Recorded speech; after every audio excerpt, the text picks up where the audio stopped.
الرحمن الرحیم حدثنا مسلم عن یعنی ابن ابراہیم حدثنا ہشام حدثنا یحیی عن ابی سلمہ عن ابی سعید الخدری رضی اللہ تعالی عنہ قال النبی صلی اللہ علیہ وسلم قال اذا رأیتم الجنازة فقوموا فمن تبعها فلا يقعد حتى تودع. حدثنا معاذ بن فضالة حدثنا هشام عن يحيى عن عبيد بن مقسم عن جابر بن عبد الله رضي الله عنهما قال مرت بنا جنازة فقام له النبي صلى الله عليه وسلم وقمنا به فقلنا يا رسول الله إنها جنازة يهودي قال إذا رأيتم الجنازة فقوموا. وفي رواية في صحيح البخاري قال رسول الله صلى الله عليه وسلم هل هو انسان.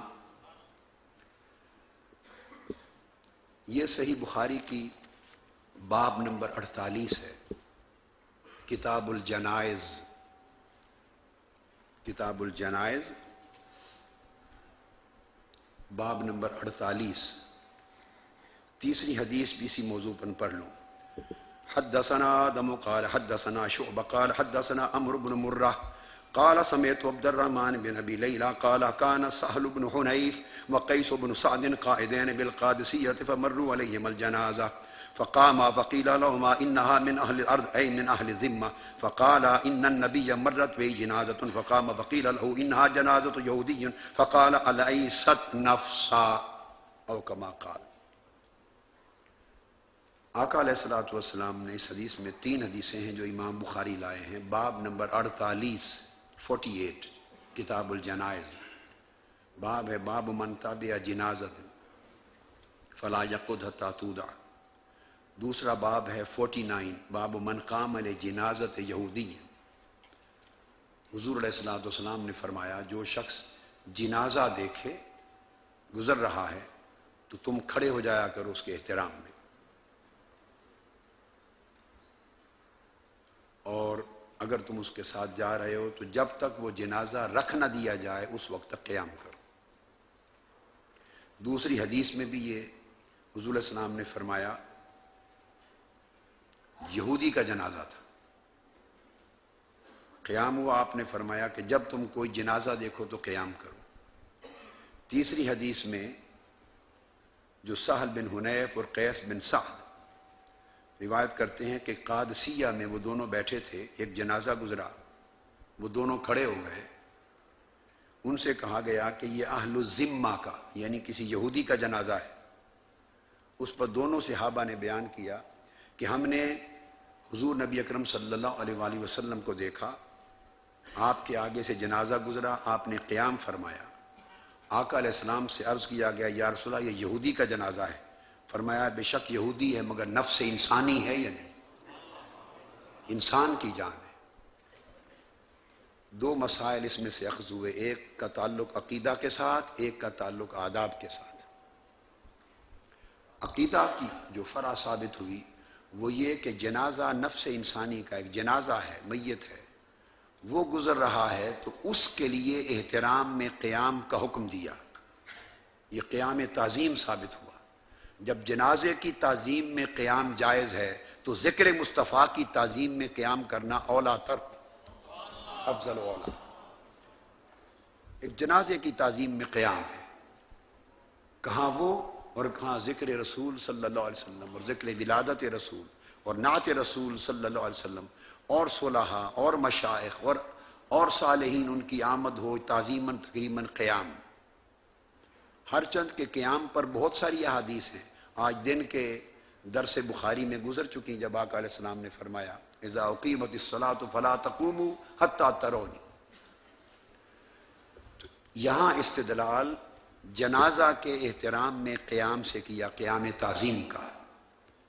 امام بخاری 1310 1311 1312 تینیں حدیثیں مسلسل اس باب میں لائے.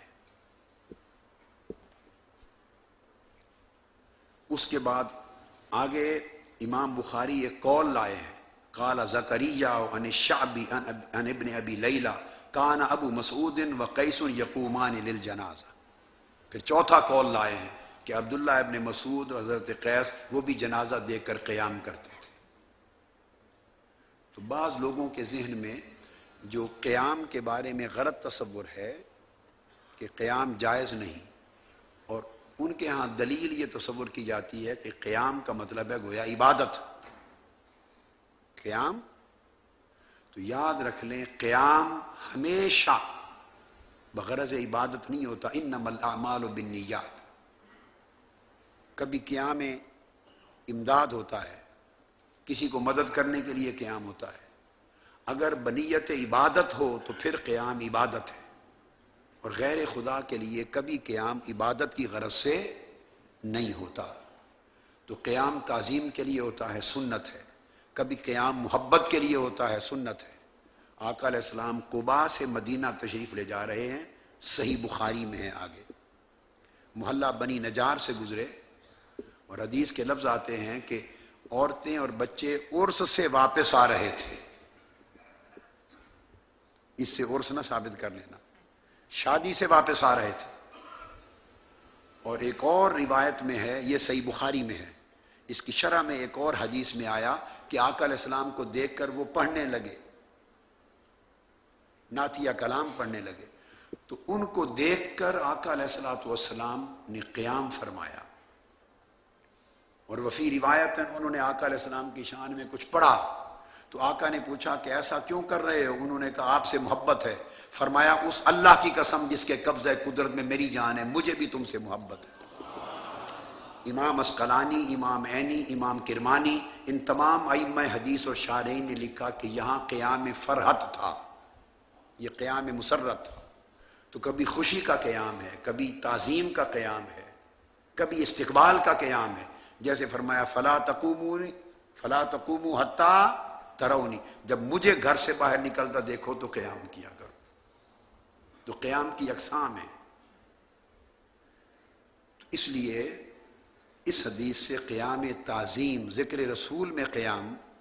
حضرت جعفر جب واپس حبشہ سے آئے، حدیث پاک میں ہے، تو آقا علیہ السلام تشریف فرما تھے. دور سے انہوں نے آقا علیہ السلام کو دیکھا اور آقا نے ادھر دیکھا، آنکھوں سے آنکھیں چار ہوئیں. حضرت جعفر وجد میں آ کے رقص کرنے لگ گئے. رقص کی حدیثیں دن کو بہت ہو گئیں. بہجت النور فی رقص الوجد والسرور، یہ رسالہ عربی کا میں نے لکھا ہے، احادیث پر ہو چکی. یہ ایک الگ حدیث ہے.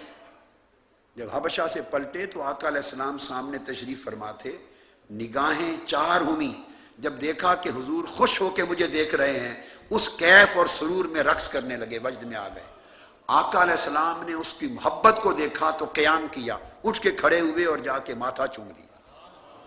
محدثین نے لکھا یہ قیام محبت ہے. تو آقا علیہ السلام کے لیے جب ہم قیام کرتے ہیں، یہ گمان کرنا غلط ہے کہ معاذ اللہ کوئی یہ عقیدہ رکھتا ہے کہ اب ولادت ہوئی ہے. کوئی جاہل بھی نہیں سمجھ سکتا، ولادت 15 صدیاں قبل ہو چکی. اس محفل میں ولادت نہیں ہوتی، اس محفل میں ذکر ولادت ہوتا ہے. لہٰذا آقا علیہ السلام کے ذکر ولادت پر جو قیام ہوتا ہے، یا وہ قیام فرحت ہے، خوشی کا، مسرت و فرحت کا قیام، یا وہ قیام تعظیم ذکر ہے صلی اللہ تعالی علیہ وآلہ وسلم، یا وہ قیام محبت ہے. بہر طور قیام سنت ہے.